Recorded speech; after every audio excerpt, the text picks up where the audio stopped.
Salam dalam kasih Kristus. Bapak, Ibu, Saudara sekalian, kembali bertemu dalam rangkaian doa 10 hari kita yang saat ini memasuki hari kelima. Walaupun rangkaian doa ini lewat online, kiranya nyanyian, doa, dan renungan ini dapat menguatkan kita dalam menghadapi hari-hari ke depan dan dapat menjadi berkat bagi kita yang mendengarkan. Kita akan mengawali rangkaian doa ini dengan menyanyikan lagu dari NKB 135. Makin serupa Yesus Tuhan.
Bersatu dalam doa.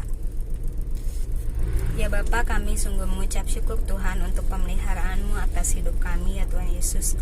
Dengan apapun yang harus kami alami saat ini Tuhan, di tengah-tengah masa pandemi ini Tuhan Yesus, tetapi kami sungguh tetap boleh merasakan berkat-Mu Tuhan, pertolongan-Mu ya Bapa, bahkan pemeliharaan Tuhan yang begitu sempurna atas hidup kami dan keluarga kami Tuhan Yesus. Pada saat ini Tuhan Yesus, dalam rangkaian doa 10 hari kami Tuhan, kami akan merenungkan firman-Mu Tuhan Yesus dan menaikkan doa-doa syafaat kami kepadamu Tuhan Yesus. Kiranya Engkau memimpin kami Tuhan, memberikan hikmat kepada kami ya Bapa, di tempat kami masing-masing Tuhan, dimanapun kami berada Bapa. Tolong kami Tuhan untuk dapat mengerti dengan benar isi firman-Mu Tuhan Yesus hari ini. Kami memohon pertolongan Tuhan atas renungan kami hari ini. Di dalam nama-Mu ya Bapa, kami telah berdoa dan bersyukur. Amin. Memohon kerendahan hati. Itulah tema renungan kita pada hari ini. Nats renungan diambil dari Lukas 14 ayatnya yang ke-11. Sebab barang siapa meninggikan diri, ia akan direndahkan. Dan barang siapa merendahkan diri, ia akan ditinggikan. Salah satu buah roh adalah pengendalian diri. Pengendalian diri adalah kemampuan untuk melakukan kontrol terhadap diri sendiri. Kontrol diri merupakan upaya menumbuhkan kesadaran bahwa kita tidak hidup sendirian di dalam dunia ini. Kesadaran bahwa ada orang-orang lain juga di sekitar kita. Rendah hati adalah salah satu bentuk dari pengendalian diri. Orang yang rendah hati akan menghindari diri dari sikap arogan, congkak, merasa diri penting, senang menggurui, susah mendengarkan orang lain, merasa diri tahu segala sesuatu, dan sulit untuk memahami orang lain. Pentingnya hidup rendah hati ini disampaikan oleh Tuhan Yesus dalam Injil Lukas pasal 14 ayat 7 sampai dengan 14. Tuhan Yesus mengingatkan tentang sikap hidup dalam kerendahan hati melalui pengendalian diri. Kapan merendahkan hati itu perlu dilakukan? Setiap saat, sebab kerendahan hati adalah karakter, dan karakter terbentuk dari pembiasaan diri. Jika seseorang mampu membiasakan diri untuk merendahkan hati, maka dimanapun ia berada, ia akan tetap rendah hati, baik di hadapan orang yang dianggap penting oleh masyarakat atau di hadapan orang biasa.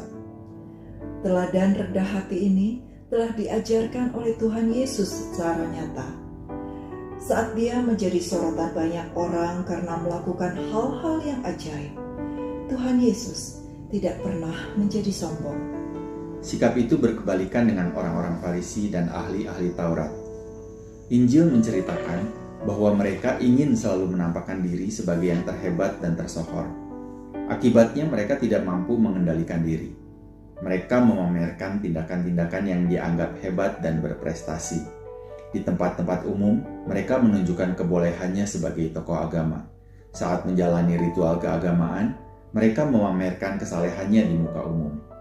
Saat diundang dalam acara khusus atau di sebuah pesta, mereka berebut tempat kehormatan.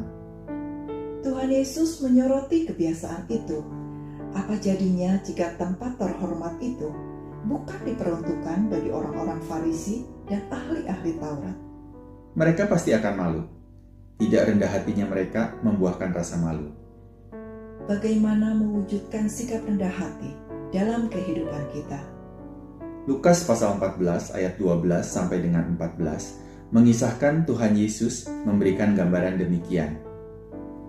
Bila seseorang mengundang sesamanya yang kaya dan terpandang untuk datang ke pesta yang diselenggarakannya, sebenarnya ia mengharapkan balasan berupa undangan pesta lagi atau mengharapkan suatu pemberian dari yang diundangnya.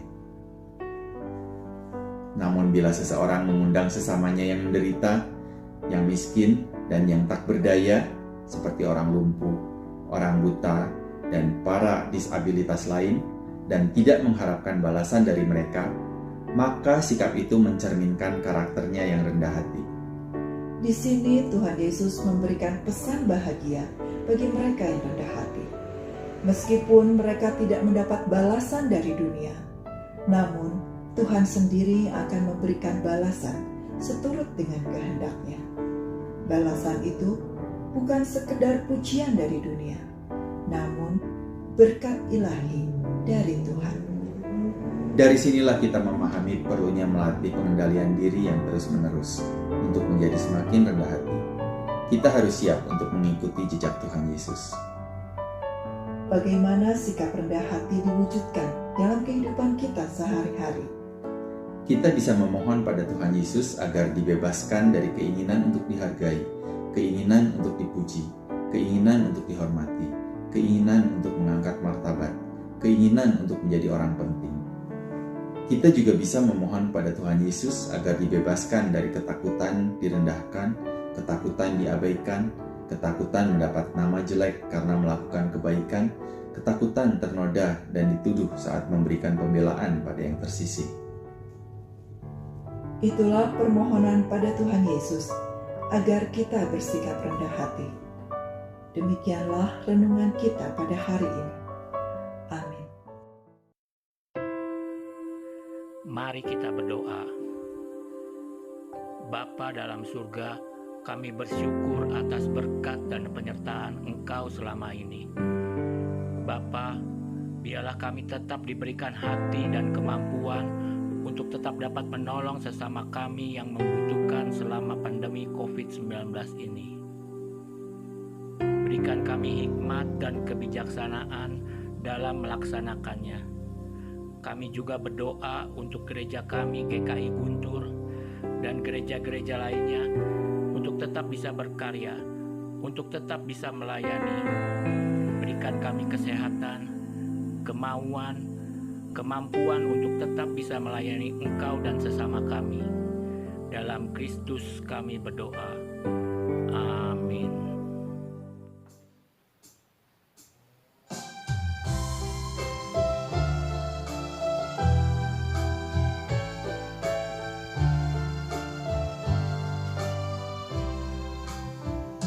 Ku